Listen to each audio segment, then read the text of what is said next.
Hello, beautiful people. Welcome to this Mom Life podcast. Here I talk about motherhood and how it affects various aspects of our lives. My name is Bisos. I'm a doctor and a mom. If you're new here, thank you for stopping by. Please do well to like, share, comment, subscribe, and for all who have been returning, thank you so much for stopping by once again. So today it's going to be an interesting ride. Today I'll be talking about support system. Support system in the postpartum phase and even in pregnancy. Let me start by saying that you need help. Mama, you need all the help that you can get. You see that I can do everything by myself, WhatsApp group, and they cannot satisfy me. I like to do it to my own taste. They cannot do it to my satisfaction. I am in that WhatsApp group too, but guess what? Me, I am starting to click leave group because excuse me we need help. Pregnancy, delivery and postpartum is such a demanding phase of life, demanding on your mind, your body, your everything, literally, that you can't walk alone. Or let me just say, it is not advisable to walk alone. If you've ever spoken to a mom that has done any part of this phase of life alone before, ask her how it felt. She would have so much stories to tell. It's never easy to be alone in this journey, and it is that loneliness that sometimes makes people to tilt emotionally into postpartum blues and depression, because you are your own thinker, processor, executor, reviewer, and all. More so, particularly in the postpartum phase, your body has gone through so much and needs to recover. And then you have a new addition that needs all your attention. You cannot do it by yourself. You can't do it alone. And this is why you have to consider your support system in pregnancy and postpartum. Of course, the very first support system is the father of the baby or your husband, as the case may be. Mamas, please allow them to help. Allow your husband to help you. Sometimes they want to help, but it is you who is not letting them help, because you are forming strong woman. I can do it all by myself. Please allow them to help you in whatever little way or capacity, in the little time that they are available. Allow them to help you. Request for help. This is something I wish somebody told me earlier, because sometimes I'll ask myself, why didn't you let them help you with that? Because it would have saved you a whole lot, but you were there forming, I can do it all by myself. Please let your partner help you. Tell them how you need them to help you, because one of the things I really want to address in this episode is that sometimes the help that is available is not appropriate. Is not the help that you really need. You may be really surrounded with people in terms of numbers, but you're not getting value in terms of how much help that they are really giving to you. So you need to, starting with your partner, express yourself in terms of how you need help. Is it to lift something heavy? Please let them help you. Tell them, ask for the help. I know that some of us are wired in such a way that we really need things to get done when we need it to get done. I know. And that means that if you ask for help and it's not coming immediately, you're tempted to go do it by yourself. But please, even if it's a promise that I will get it done, let that promise be enough for you. Learn to carry face. If you have said, please help me with this, and your partner has assured you that they will, even if they're not able to do it in that instance, can you please leave that thing alone? Because you have done division of labor. You have given that thing. Nobody is going to help you carry that baby in your womb. that one they cannot help you with it. The best they can do is to put their hand under your bump, and I think that is only a temporary relief. They cannot be there for 24 hours. But you see, every other thing that does not require you in person, as much as possible, please allow yourself to be helped. Yes, we have a village of support, and I totally understand how it is when people are there, but they feel they're helping you, but they're not really eating the place where you need the help. And this is where we need to learn to use our words. If you think that the help that somebody is rendering is not the appropriate help that you need, it's okay to say, oh, thank you for helping with this, thank you for trying to help with this, but I think I'll prefer that you do it this way. Even with chores around the house cleaning and all that, you want to still keep doing everything by yourself. You want it to be the way you have always liked it to be, sparkling 100%. You better collect the help that you get and give out what you can give out. Pay for what you can pay for, so that you can preserve yourself a little bit, Mama. It is very possible to lose oneself to pregnancy and postpartum. I've been in positions where I've had to tell myself, I will not lose myself. I will not lose myself. Sometimes you literally have to work to sustain yourself, because you get to a point and you're like, where am I? Who am I actually? I can't even find myself. You kind of feel lost in space, okay? And this is why you can't do everything by yourself, mamas. You have to embrace help. Yeah, let's talk about the extended family. The cultural African setting understands this, and that's why the Omugo thing is there. While I know that this is laced with a lot of, imbalance in terms of, okay, you don't know whether it's who is helping, who will be more helpful, whether it's it's your mom-in-law or it's your mom and all of that. Regardless of all that, whatever help is available to you, I am saying please embrace it and maximize it. Speak to people about how you want to be helped. Now, take a scenario, for instance. You have grandmas around to help with bathing your child, and the grandma is really old, and that means that you have to assist the grandma to assist you to bathe that child. It might just be okay to tell grandma to rest if the process of assisting you will cause you more stress. It might be okay to ask her to rest. Oh, I think I found my way around this, or I think maybe somebody else is going to come around. Maybe you have a friend that is more agile and can do these things for you. Oh, he's going to help with this and all that.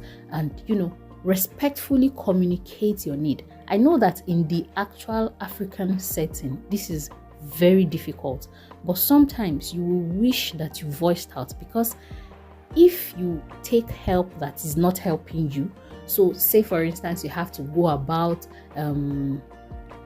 bending or lifting or trying to assist and carry things because somebody is trying to assist you, at the end of the day it is counterproductive. You are not getting the rest that you want, and there's no point. So please embrace all the help that you can, but let us be vocal, respectfully vocal about how you want to be helped. Sometimes it's as little as you being given food that you don't feel like eating. I know, African setting, drink pap postpartum so that you can express breast milk. Wow. I think we need to debunk some myths later, but well, if it works, I don't know. I'm not convinced yet that it does. What I know is that it's important to stay very hydrated so that you can have good milk supply. But in the cultural setting, they can come for you. Drink pap, take a lot of pap so that you can have enough breast milk for the baby and all that. And your appetite is not taking pap. Please, it's okay to say, okay, thank you for the counsel. I will take pap, but right now I do not want to take pap. And take what you really want to take. request for what you really want to take, especially if it's something that you can get. They tell you, oh, it's solid food. Sometimes you're so ill, you're so sick, your mouth is so bland. That's not what you want to take. It's okay to respectfully say, this is not what I want. This is what I want instead. I'll take that later. I know, yeah, you say it's beneficial, but I'll take it later. Let me also touch on visitation. Some people feel that you need company, and truly you do need company in the postpartum phase, right? And so they come to visit you. I mean, it's good news. Good news does not need announcement. It attracts people to itself. So they come to visit you, right? But they are visiting you and you are there. Your eyes are heavy. You can't get enough sleep. And you know that in the night you will still not sleep because baby is not likely to sleep. Please, let us change the narrative. Let us know that it's okay for a new mom to say, thank you for coming, but right now, please, I just want to take a nap, and disappear from, the social gathering and get yourself some good, well-needed power nap and rest. Because, sometimes out of acceptance and, reluctance to offend people, and trust me, I've been there, you'd stay there and you know that I am tired. Like, I am really tired. Everything they're saying, I am barely hearing. Sometimes, they think they're helping you, maybe helping you to sit around and helping you to do all of that, but you're feeling so much pain. You're not comfortable where you are. Please request to be excused and go rest. The father of the child can, do the guest hosting for you. And maybe it's later on in postpartum and, you're trying to sleep. Maybe you get a call. Oh, are you available? Can I come visit? It's okay to say no. It's okay to say no. Sometimes I feel like it is this trying to shy away from saying no. You now hurt yourself at the end of the day. It is you who do the vigil in the night. The beautiful thing about people that come to visit you is that they can carry your baby, but they are not carrying that baby home. No matter how much they try to help you, let's say you express, they help you feed and all that. These are helps that you should embrace and encourage if, you have trusted people around. At the end of the day, the baby is coming back to you because the baby is yours, right? So as much as you can, take time out to rest. Let nothing come in between you and your much needed rest. Let me also quickly just speak to husbands and fathers, new dads. Please, one of the biggest help I think that you can give your wife, a new mom, in that phase of life is to protect her. If you agree with me, please let me know. Is to actually protect her. And when I say protect her, I mean that you should protect her from herself, from our own excesses. We are all humans and we know how we can be. So if you know how your wife can be, you probably know that, oh, she's somebody who maybe, okay, so case in point, I'm somebody who does not really sleep in the afternoon. It's not my normal thing. But, everybody is like, sleep when baby is sleeping, sleep when baby is sleeping. So sometimes I need my husband to encourage me to actually go and take a rest when the baby is resting. Because at the point when baby is sleeping, which, I'll talk about some other time, a lot is going on in my head. I just want to see if I can use that time to fix, many other things that needs to be done. Okay? Protect your wife and mother of your child from influence from, family, extended family. So grandmas can come around, but you know your wife and you know how she prefers to be helped.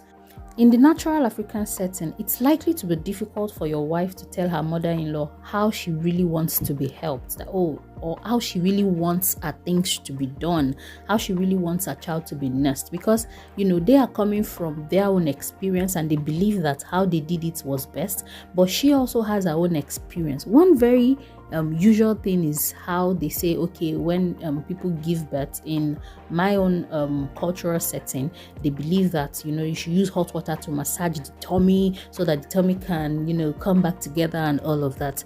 If you don't want it, please tell them that you don't want it. Don't let anybody come and burn your skin with hot water for no just cause, because at the end of the day, it will not have any benefit though. If you will have mommy pouch, you will have it. If you will not have it, you will not have it though. It boils down to things like diastasis recti, which is not the talk for today.